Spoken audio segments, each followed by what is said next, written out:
এখন বাজে 2:15। এই হচ্ছে গিয়ে ভিড়। হোটেলে গিয়ে একটু ঘুমিয়ে আবার ফেরত আসছি, এখানে রথ আছে। কালকে রথ দেখতেই পারিনি, এত ভিড় ছিল। আজকে এখন যাচ্ছি, রাত 2:15 এখন বাজে। এই হচ্ছে গ্র্যান্ড রোড।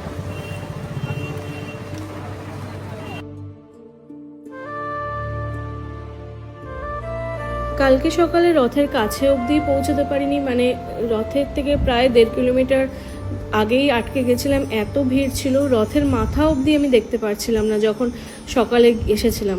তারপরে গিয়ে দেখলাম যে চন্দন রেস্টুরেন্ট আছে, মানে অনেকগুলো রেস্টুরেন্ট আছে, 2-3টে রেস্টুরেন্ট খোঁজ করার পরে আমি গিয়ে জায়গা পেয়েছিলাম চন্দন রেস্টুরেন্টে।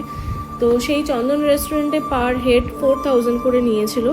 তো সেখানে থাকার জন্য, মানে ওখানে থাকা আর ওখানে ওরা লাঞ্চ আর আনলিমিটেড চা কফি যা চাইবেন সেইগুলো দিচ্ছিল। তো এইভাবে আমি গিয়ে কালকে রথের জন্য ওয়েট করেছিলাম চন্দন রেস্টুরেন্টে, কিন্তু রাত 8টা অবধিও রথ এসে পৌঁছায়নি। পরে জেনেছি রথ 6:30 অবধি টানে, মানে 6:30টার পরে একদমই রথ টানা বন্ধ করে দেয়। তার পরের দিন আবার সকাল 9টা থেকে টানা স্টার্ট হয়। তো কালকে প্রচণ্ড ভিড় ছিল, রথ অনেকটাই, মানে 1 কিলোমিটারও কভার করতে পারিনি। 1 কিলোমিটারের আগেই রথ দাঁড়িয়ে গেছিলো বলরামজি আর সুভদ্রার।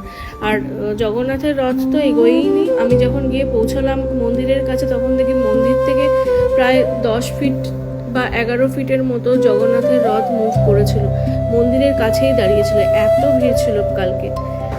রাত 8টা অবধি ওয়েট করার পরেও যখন দেখলাম যে রথ এসে পৌঁছায়নি চন্দন রেস্টুরেন্টের কাছে, তখন ফেরত চলে যাওয়ার সিদ্ধান্ত নিই। তো হোটেলে গিয়ে যখন হোটেলের দিকে রওনা দিই, তখন একজন স্থানীয়র সাথে দেখা হয়েছিল। তো স্থানীয় ওই ছেলেটি বলল যে রাত্রিবেলা এসে নাকি দর্শন করা যায়। তো উনারই কথা মতো এসে রাত্রিবেলা রাত 2টোর সময় এসে দর্শন করার জন্য আবার এসে হাজির হয়েছিলাম। তো সত্যিই খুব ভালোভাবেই দর্শন হয়েছে। রাত 2টোর সময় আমি স্পষ্ট জগন্নাথজি আর বলরামজি আর সুভদ্রাকে ভালো মতো দেখতে পেরেছি, একদম কাছের থেকে বলা যায়।